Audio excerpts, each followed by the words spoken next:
O Sagrado. Distribuição Sinapse. Versão brasileira. Áudio News.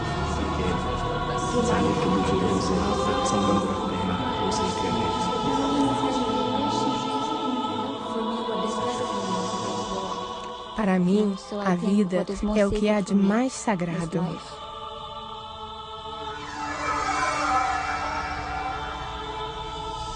O sagrado são as crenças, os valores e, acima de tudo, a humanidade.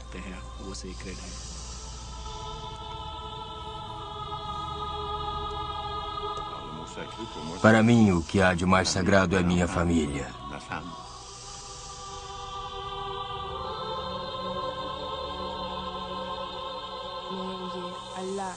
O sagrado é Deus, Alá e também o Alcorão e o profeta Maomé.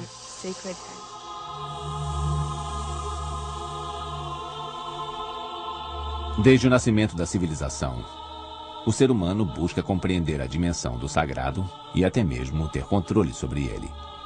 Mas sempre envolto em mistérios. O que é sagrado nunca esteve completamente ao alcance das mãos do homem. E o sentimento de reverência despertado por tanto mistério é o que mantém acesa a chama da sacralidade dentro de cada um de nós.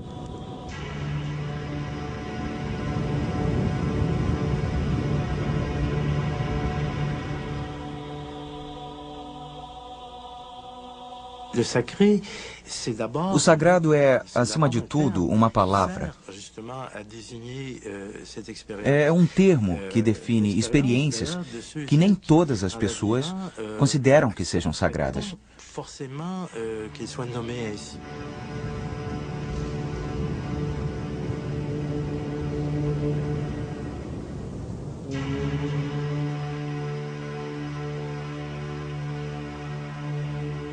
O sagrado é alguma coisa considerada santa por conta de uma associação religiosa. É um elemento especial sacrossanto ou considerado inviolável. Pode ser uma pessoa, um lugar, um objeto. Todas essas coisas podem ser consideradas sagradas.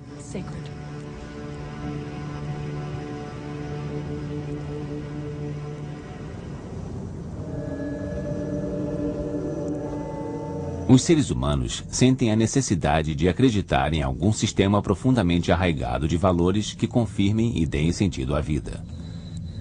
A experiência com o que é sagrado envolve uma mistura de emoções que inclui temor, reverência e respeito. É uma expressão poderosa de nossas crenças mais profundas.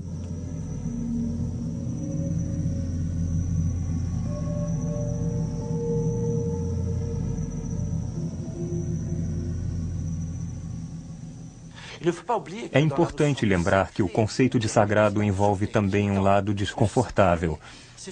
A exaltação e a veneração muitas vezes são acompanhadas por um sentimento de pavor. Para lidar com esse lado mais sombrio da experiência do sagrado, o ser humano precisou lhe dar uma forma mais familiar. Pode ser um Deus, uma igreja, uma doutrina ou um personagem histórico.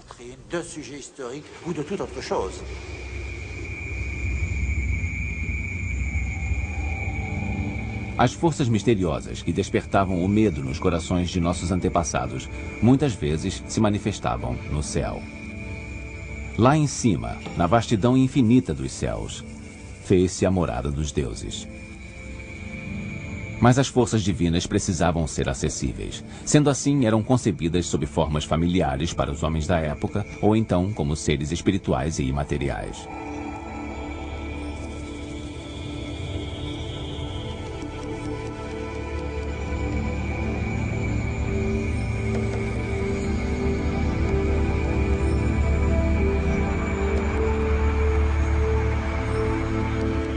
Essa personificação das forças divinas estreitou os laços entre céus e terras.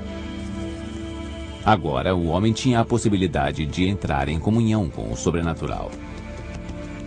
Foram elaborados mitos que usavam símbolos reconhecidos e partilhados por todos os membros da comunidade.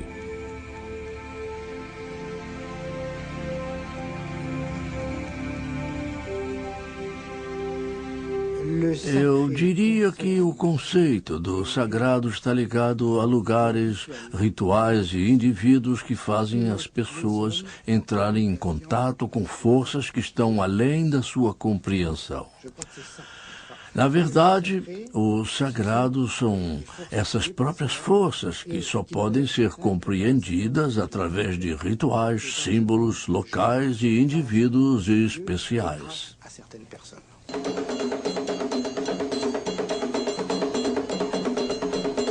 Desde a pré-história, as sociedades humanas se organizam em torno de conjuntos de valores sagrados. Muitas vezes, tais valores surgem em associação à figura de determinados deuses. Esse é o sagrado sob a forma de religião. Mas os valores podem se estruturar em torno de certos indivíduos, ideais ou mesmo de objetos inanimados. Trata-se do sagrado na sua forma mais profana ou secular. Qualquer que seja a forma, o conceito do que é sagrado tem sempre a mesma função: dar um sentido irrefutável à existência de todas as coisas. E por que precisamos dar sentido às coisas? Podemos encontrar resposta para essa questão nas primeiras tentativas da humanidade para entrar em contato com o sagrado, quando ela se sentia ao mesmo tempo apavorada e fascinada diante do poder da natureza. O fogo dos céus.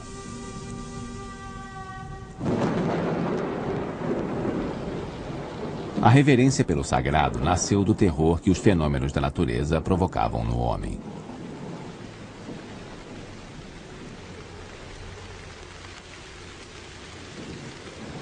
Mas a natureza também tinha mecanismos bastante previsíveis ao mesmo tempo.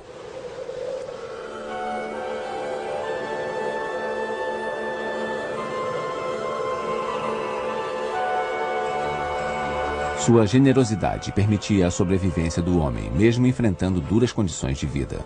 Para nossos ancestrais primitivos, os céus e a terra eram fontes de perplexidade e mistério infinito.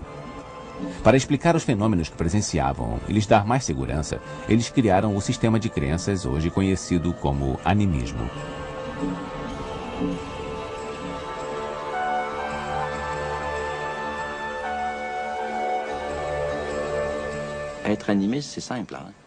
O animismo é bem simples.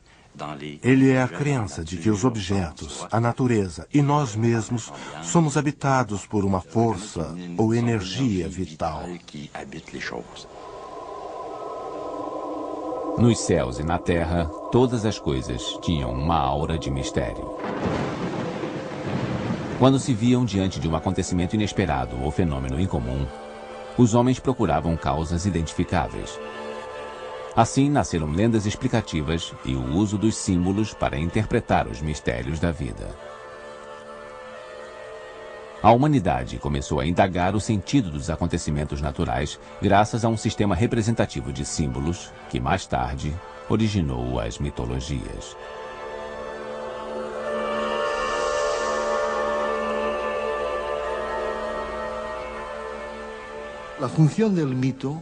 A função dos mitos é fornecer respostas claras às questões fundamentais do homem. De onde viemos? Para onde vamos? Quem somos nós? Quais devem ser os nossos valores? Como devemos levar as nossas vidas? Nos mitos temos as respostas. Um dos mitos mais antigos é o da deusa mãe, a fonte de toda a vida.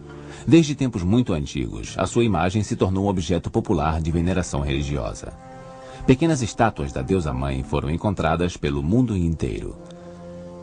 Representada sob a forma de uma mulher grávida, ela era um símbolo da fertilidade e invocava a abundância das colheitas. À medida que a natureza começou a ser mais compreendida e que seus segredos foram desvendados pelo homem, ele pôde reproduzir alguns de seus fenômenos.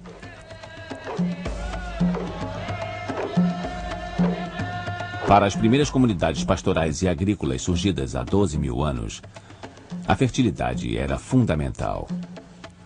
Naturalmente, ela se tornou um conceito sagrado, pois garantia a vida e a sobrevivência da comunidade.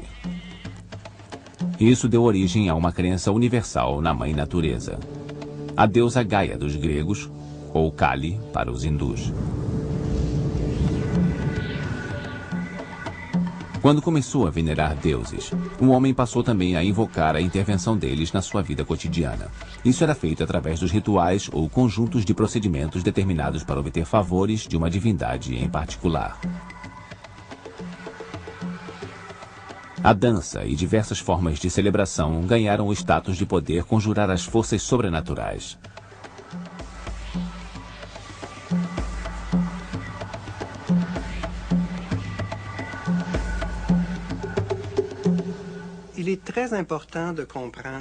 É muito importante entender que o uso dos símbolos é semelhante ao uso das ferramentas. Assim como eu posso usar uma vara para tocar alguma coisa que está fora do alcance da minha mão, posso usar símbolos para ter contato com realidades que, sem eles, seriam inatingíveis. Em todas as culturas, ao longo de toda a história, fogo e água sempre foram usados em abundância nos ritos preparados para mediar a relação entre o homem e os deuses. Considerados sagrados, esses dois elementos da natureza ganharam profundo significado simbólico.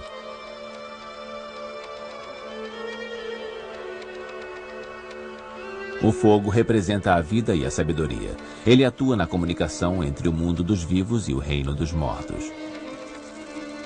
A água é fonte de vida, um elemento de purificação que tem em si o poder de santificar.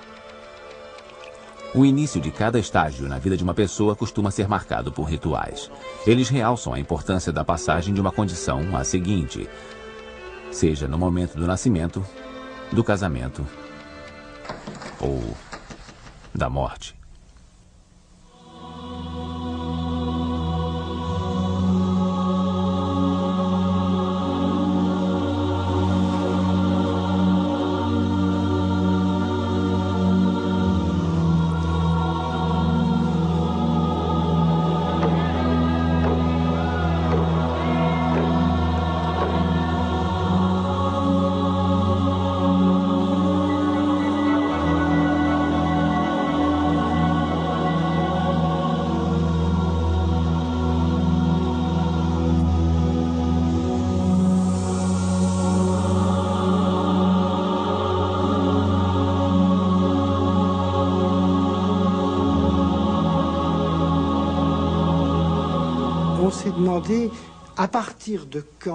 Muitas pessoas costumam perguntar quando foi concebida a noção de sagrado e a religiosidade.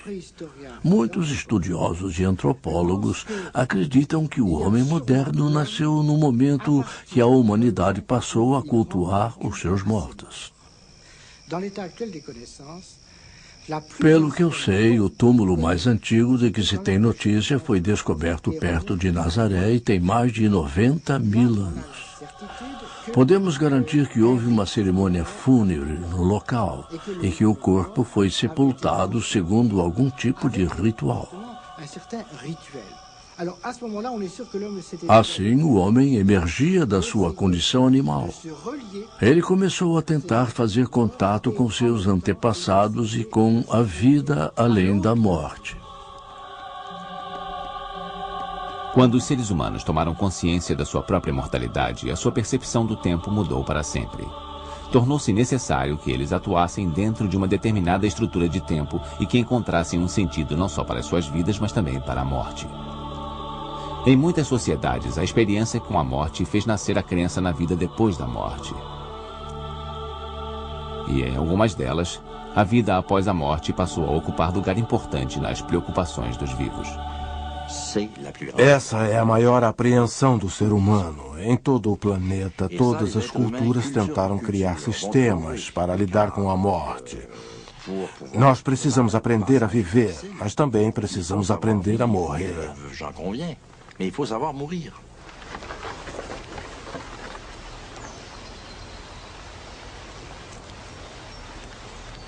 No ato de preparar seus mortos para a jornada além da vida, homens e mulheres começam a refletir sobre a ideia da sua própria mortalidade.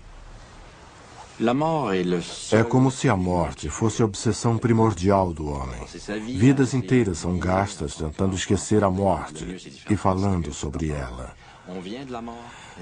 Nós nascemos da morte e retornamos a ela.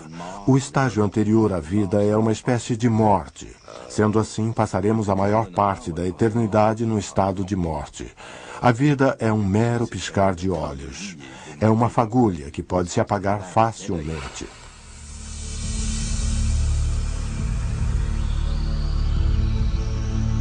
Em nosso íntimo, guardamos um grande mistério ainda não desvendado. Quem somos? De onde viemos? Qual será o nosso destino? A partir dessas 3 questões, o homem reflete em busca de respostas e fundamenta sua necessidade pelo sagrado. O fogo universal. Nossa busca pelo sentido da vida nos levou a criar sistemas de referências imutáveis e atemporais. Tribos, nações e todas as comunidades tendem a escolher suas referências entre personalidades conhecidas, objetos, eventos, regras e lugares. O objetivo dessa escolha é organizar a dimensão do sagrado e torná-la tangível.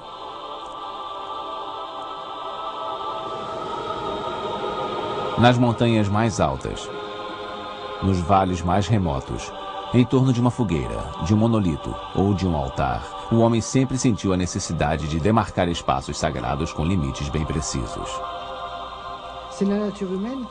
O ser humano sente necessidade de fugir da monotonia da sua vida cotidiana. É por isso que os locais sagrados ficam fora dos domínios da vida comum. Associados à divindade, eles ocupam uma categoria própria e separada da realidade ordinária.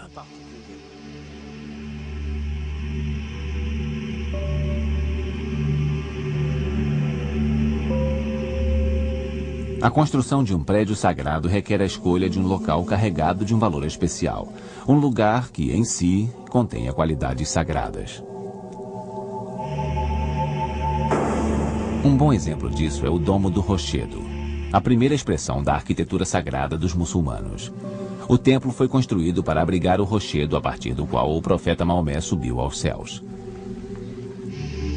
Depois de escolherem locais sagrados entre os criados pela natureza, os homens desenvolveram a ideia de erguer prédios para honrar os seus deuses. E logo, todas as civilizações estavam erguendo monumentos projetados para despertar sentimentos de temor e reverência.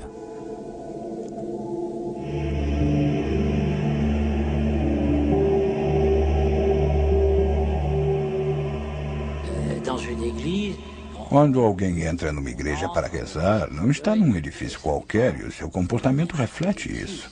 A atitude da pessoa reflete a aura sagrada que envolve a própria igreja e os objetos dentro dela, como a água benta, por exemplo.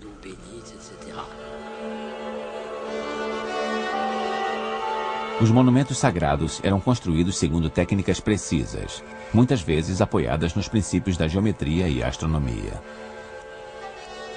Em certas culturas, o local escolhido para a construção de uma casa, um palácio, um túmulo ou até de uma cidade inteira dependia de um estudo sobre a localização das árvores e massas de água ou da topografia do terreno. Essa prática, chamada pelos chineses de Feng Shui, ainda é um aspecto importante da cultura oriental e serve para afastar forças negativas e atrair influências favoráveis.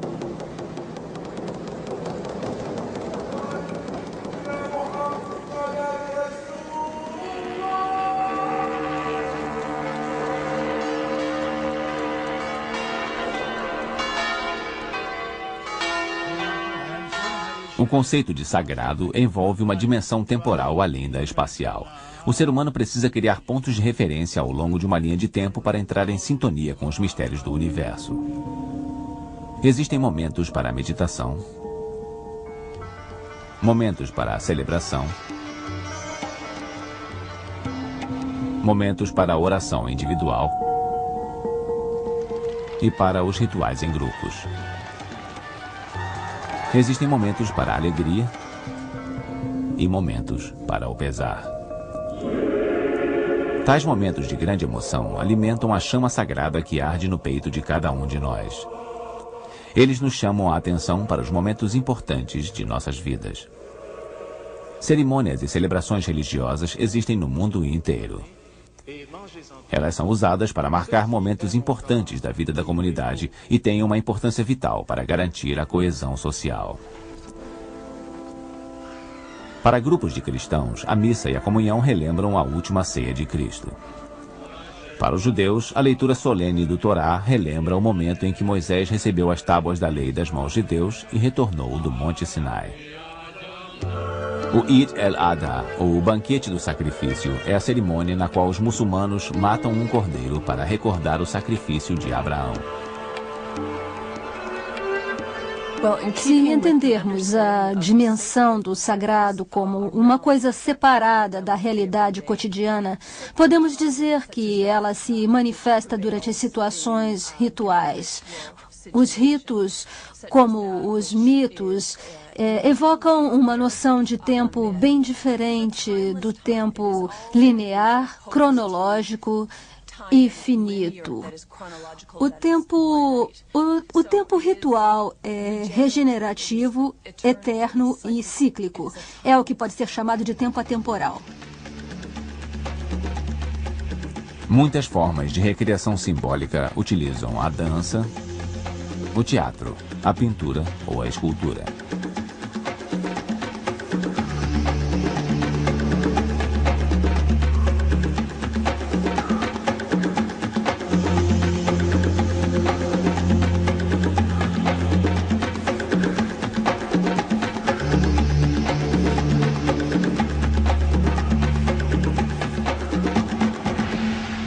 Como buscam respostas para as grandes questões do homem, os artistas fazem a nossa ligação com o desconhecido e se tornaram figuras-chave para a expressão do conceito de sagrado e para a sua transmissão de geração em geração.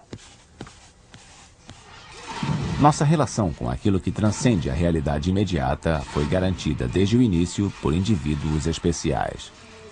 Nas sociedades primitivas, essa função cabia aos anciãos, os membros mais sábios da comunidade.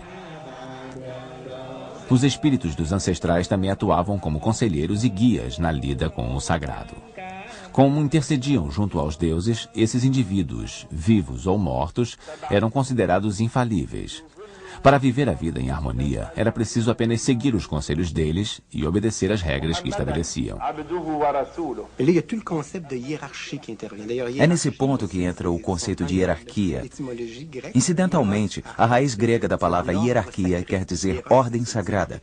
Hieros quer dizer sagrado. Assim, esse conceito se refere a uma ordem que se aplica ao mundo invisível, ao mundo mais verdadeiro que é a realidade cotidiana. O conceito original de hierarquia implica na existência de forças ou entidades sobrenaturais às quais devemos nos submeter. Os xamãs e sacerdotes são os guardiões das revelações sagradas. Apenas eles podem compreender, interpretar e transmitir o significado dos textos sagrados. Esses textos ensinam ao homem como viver a sua vida.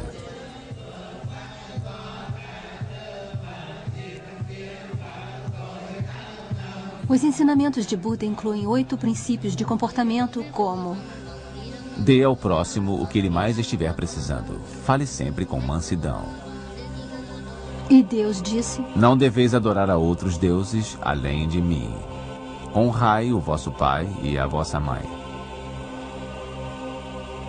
Nas palavras de Maomé: o seu Deus é o único Deus. Não existe.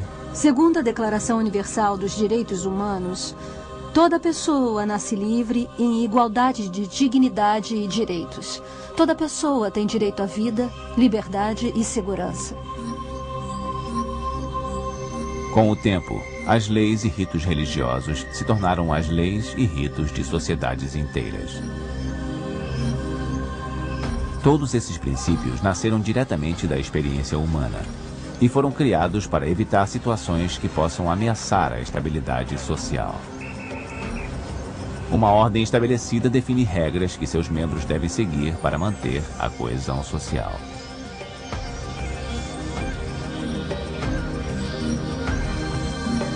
A transgressão de tais regras implica em penalidades. A danação, a excomunhão, o vazio e a exclusão do reino dos céus são apenas alguns dos castigos possíveis dentro do contexto de uma sociedade religiosa. Num contexto secular, a punição pode ser o encarceramento. E no caso dos crimes mais graves, a execução. Será que é possível existirem preceitos morais sem a crença em uma realidade além da realidade cotidiana? Por que eu me comportaria de uma forma moralmente aceitável se eu posso ser um perfeito egoísta? Pode-se dizer que é da natureza humana, ou que é uma tradição. Mas o que faz com que eu tenha alguma preocupação com o resto da humanidade? Por que eu me importo? Em um certo ponto, o ser humano chega a um impasse. Ele precisa de uma afirmação absoluta que não possa ser questionada ou entrará numa discussão com ramificações infindáveis. Isso era o que dizia Aristóteles. Transgressão.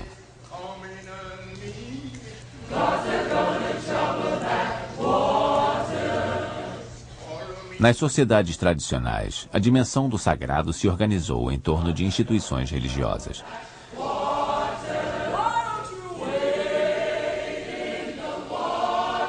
Ritos como esse, locais, regras e cerimônias forneciam pontos de referência para a conduta individual e para o comportamento coletivo.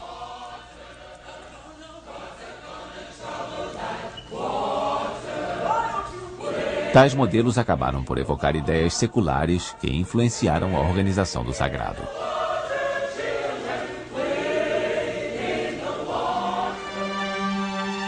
A democracia, o capitalismo, o comunismo, todos esses sistemas partiram de modelos religiosos. Estruturas religiosas podem se adaptar perfeitamente a qualquer movimento social que se fundamente em valores tomados como sagrados.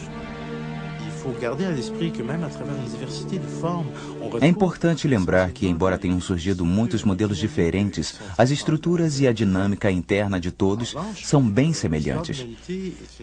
Por outro lado, a história humana é tão vasta e complexa que não é surpresa encontrar modelos opostos erguidos a partir do mesmo conceito central de sagrado.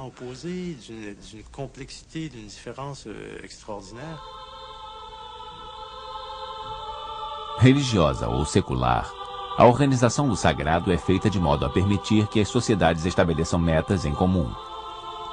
Em muitos casos, isso impôs limites rígidos às liberdades individuais. E muitas vezes, não é aceitável questionar a ordem estabelecida.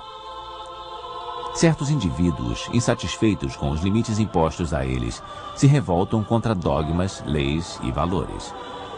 Fazendo isso, eles transgridem a ordem sagrada. Às vezes, as próprias instituições encorajam a transgressão.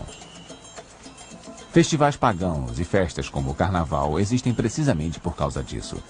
São recursos muito eficazes para renovar e reforçar o compromisso dos indivíduos com a ordem, permitindo que eles transgridam as suas regras temporariamente. O Carnaval do Rio de Janeiro, por exemplo, é uma oportunidade para romper as regras de conduta em todos os níveis. O trabalho para e as pessoas festejam. Durante alguns dias, as normas sociais e os tabus sexuais são derrubados. Mas o mais importante nesses excessos é o fato deles permitirem aos participantes renovarem suas energias e a sua fé na vida, através da impressão de que tiveram um contato direto com o sagrado.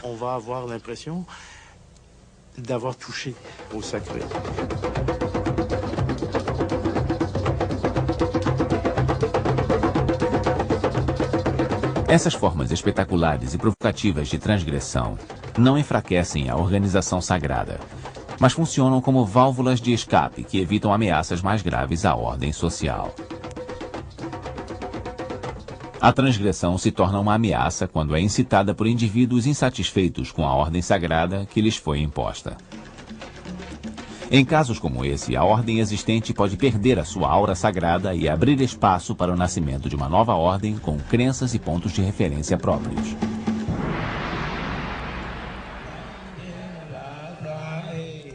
Um caso que pode servir de exemplo é o do budismo. Essa religião se formou em torno de um homem, Siddhartha Gautama, conhecido como Buda, ou o Iluminado. Nascido na Índia entre os anos 520 e 480 a.C., o Buda foi a origem de um novo sistema de crenças. Insatisfeito com a crença hindu na reencarnação, ele dedicou-se a reexaminar essa ideia do eterno ciclo do nascimento, morte e renascimento. Segundo o Buda, era possível quebrar a cadeia infinita de reencarnações e atingir o estágio supremo de evolução, ou Nirvana. Assim nasceu o budismo, trazendo um novo sistema sagrado de referências que Buda passou toda a sua vida adulta ensinando. Esse tipo de ruptura é sempre traumático para qualquer sociedade, pois pode abalar os fundamentos das instituições sagradas. Foi o que aconteceu na Alemanha em 1517, quando o monge Martinho Lutero começou a questionar determinadas práticas da igreja, principalmente a venda de indulgências. Aos pecadores que comprassem as indulgências era prometida uma estadia mais curta no purgatório. Para Lutero, apenas a fé poderia garantir a salvação, e não o dinheiro. Ele acreditava que as autoridades eclesiásticas estavam interpretando de maneira errada os textos bíblicos e que as Sagradas Escrituras deveriam ser lidas e compreendidas pelos próprios fiéis. Iniciada por Lutero, a reforma protestante diminuiu o domínio da Igreja de Roma sobre o norte europeu e acabou causando conflitos longos e violentos entre protestantes e católicos. A reforma religiosa teve uma importância vital para abrir caminho para outras mudanças. A aura sagrada da ordem estabelecida estava desaparecendo. Agora era possível questionar valores tradicionalmente sagrados. Primeiramente, através da ciência. Poucos anos depois da ruptura de Lutero com a Igreja, foi a vez do astrônomo polonês Nicolau Copérnico se manifestar. Copérnico demonstrou que a Terra não ocupava o centro do universo, mas que era apenas mais um entre vários outros planetas que giravam em redor do Sol. Indiretamente, a teoria de Copérnico ameaçava o princípio religioso que colocava o homem como centro da criação. Mas foi somente mais de um século depois, com as contribuições de Tycho Brahe, Kepler, Galileu e Isaac Newton, que a revolução iniciada por Copérnico foi concluída. Todos esses cientistas tiveram o seu papel para acelerar as transformações do conceito do sagrado. Eles buscavam novas respostas e, nesse processo, a influência do sagrado enfraqueceu gravemente. A razão e a observação eram o novo credo. Em 1859, o naturalista britânico Charles Darwin se tornou um ícone dessa nova era. Darwin acreditava que todas as espécies descendiam de um ancestral em comum. Isso incluía o homem, que supostamente fora criado à imagem e semelhança de Deus. A teoria de Darwin, sem dúvida, era uma das ameaças mais sérias já feitas à sagrada doutrina cristã. Depois de deixarem de ocupar o centro do universo e de terem todas as suas instituições postas em dúvida, os homens e mulheres agora se viam privados da sua origem divina. Todas essas tentativas de dessacralizar preceitos sagrados provocaram profundas mudanças de pensamento, e essas, por sua vez, levaram o homem a procurar novas maneiras de integrar a dimensão do sagrado em sua vida.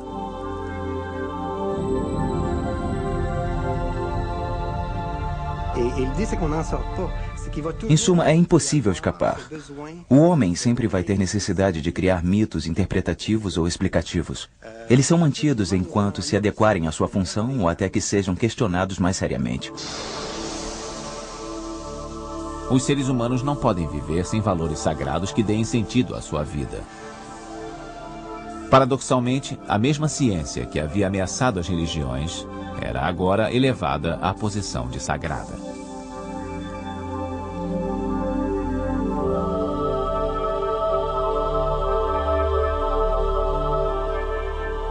Atiçando o fogo do progresso.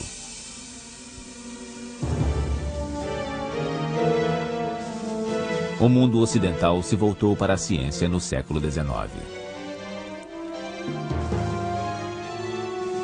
O racionalismo se tornou um valor dominante e a ideia do progresso foi elevada ao status de doutrina sagrada. Nascia uma nova instituição. O conceito de progresso era um novo sistema de pontos de referência sagrados com uma nova classe de sacerdotes, os cientistas. A eles cabia agora encontrar respostas para as grandes questões que ainda intrigavam a humanidade. A ciência tentava fornecer agora o que a religião oferecia, e antes dela, os mitos haviam oferecido. O sistema da ciência usava estratégias semelhantes e uma hierarquia, ou ordem sagrada, análogas às usadas pelas religiões. Essa ordem sagrada era interpretada por uma classe privilegiada, os cientistas. Louis Pasteur foi um desses cientistas, ou novos sacerdotes. Sua descoberta de que os micro-organismos eram responsáveis pela proliferação das doenças infecciosas e a vacina que ele criou contra a raiva em 1885 forneceram respostas para algumas das grandes questões da humanidade, e essas respostas salvaram milhões de vidas. Albert Einstein, considerado por muitos como um dos maiores gênios da ciência de todos os tempos, criou a teoria da relatividade, que mudou a nossa forma de visualizar o universo e a posição que ocupamos nele. Mas quando foi divulgada pela primeira vez, a teoria de Einstein foi compreendida apenas por uns poucos cientistas. O progresso impôs um novo sistema sagrado, tão complexo que às vezes é mais fácil acreditar nele do que compreendê-lo. Mas a nova ordem sagrada mantinha a característica principal da ordem tradicional. Era fascinante e aterrorizante ao mesmo tempo. A Revolução Industrial e a invenção do motor a vapor faziam parte do lado fascinante do progresso. Os produtos industrializados se tornaram mais abundantes, dando início à sociedade de consumo. As descobertas da medicina eram ainda mais fascinantes. Graças a elas, a expectativa de vida foi prolongada, o sofrimento diminuiu e muitas doenças foram vencidas.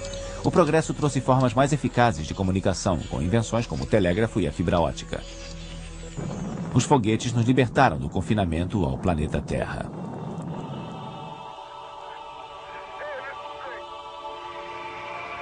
Mas por mais fascinante que seja o progresso, ele guarda um lado aterrorizante, que evoca poderes incríveis de destruição.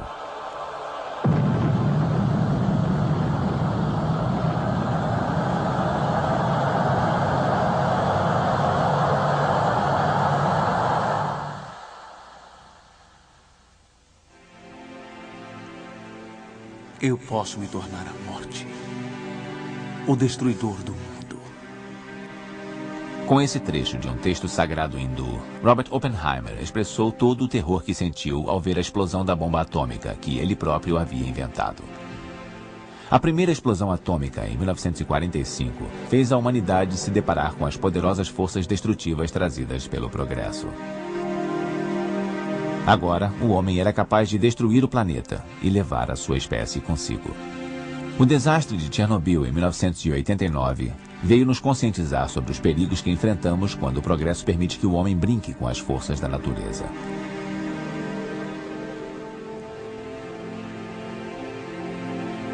A poluição, outro efeito colateral do progresso, diminui a capacidade que o planeta tem de manter a vida, ameaçando o equilíbrio tradicional entre o homem e a natureza.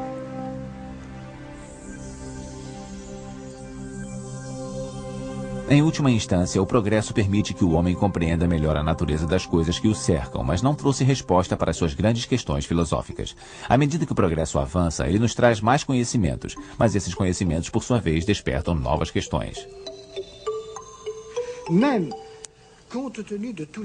Apesar de 2 séculos de progresso científico e tecnológico, o reino obscuro do desconhecido continua a existir, além do alcance da ciência.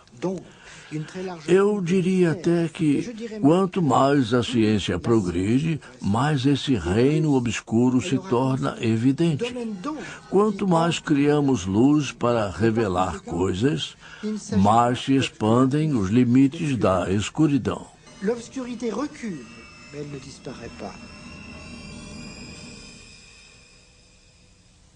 Fogos de artifício.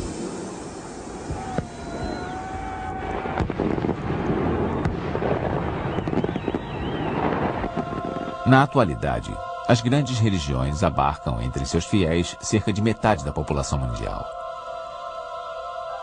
A despeito das ameaças feitas pela ciência e do declínio do poder religioso, o sagrado continuou a ser uma força importante. As instituições nascem e desaparecem, mas as crenças permanecem firmes.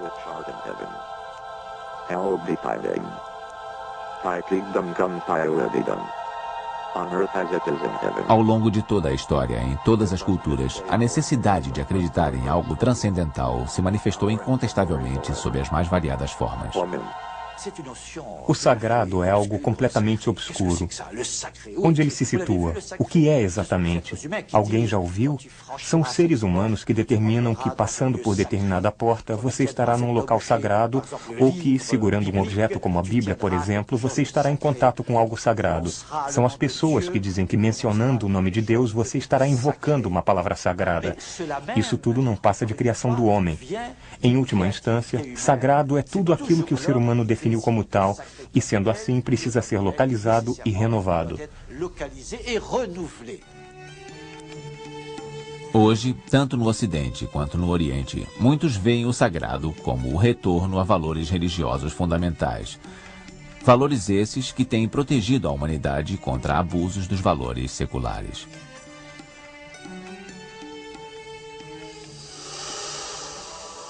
Outros acreditam que a busca pelo sagrado deve ser uma jornada solitária. Para esses, a transcendência e a superação do ego só podem ser obtidas através da introspecção. Não temos mais uma visão imposta pelas instituições ou pela comunidade. Agora cabe a cada pessoa buscar suas respostas individualmente.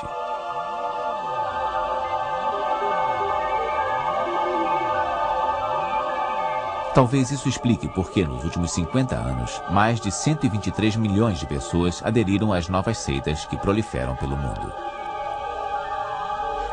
Havia uma previsão dos cientistas sociais que ganhou muita projeção nos anos 60, dizendo que a tendência era o declínio cada vez maior da importância do sagrado, acompanhado pelo domínio cada vez maior da industrialização e da tecnologia moderna. Mas, olhando à nossa volta, nós podemos constatar que isso não é verdade. O sagrado continua a ter uma importância vital no cotidiano das pessoas. A antiga adoração aos deuses foi de muitas maneiras transposta para a adoração dos ídolos de carne e osso. São políticos, artistas, heróis do esporte, personalidades de todos os tipos que se tornaram os ídolos da modernidade. Suas vidas se tornaram objeto de interesse de milhares de fãs, cujo entusiasmo é amplificado pelo poder da mídia.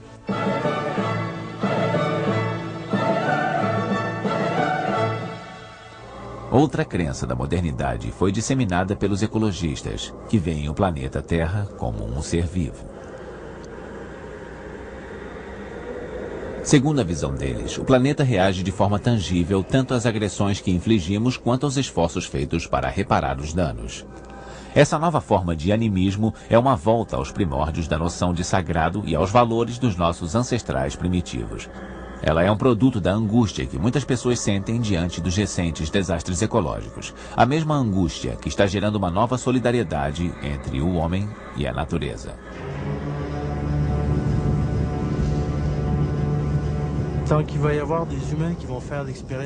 Enquanto o ser humano se deparar com o desconhecido e com o inesperado, ele continuará atribuindo determinadas experiências à dimensão do sagrado.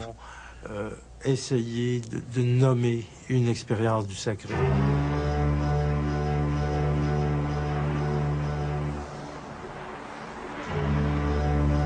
A experiência do sagrado tem um passado, um presente e um futuro. É impossível conceber a existência humana sem ela.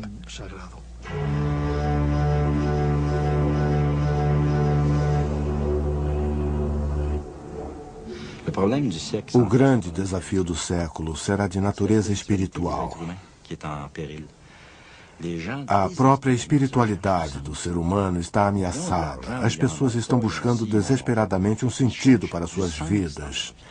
E são 6 bilhões de pessoas dedicadas a essa busca que é humana.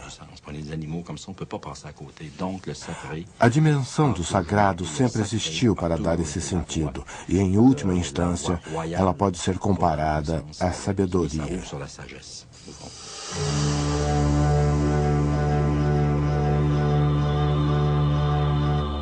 Imposto de fora, ou nascido de fortes emoções, o conceito do sagrado forneceu respostas ao homem na sua busca universal por sentido. Mas por trás dos sentidos que encontramos, ainda há os mesmos mistérios que assombram a humanidade desde os seus primórdios. Quem somos nós? De onde viemos? Qual é o nosso destino?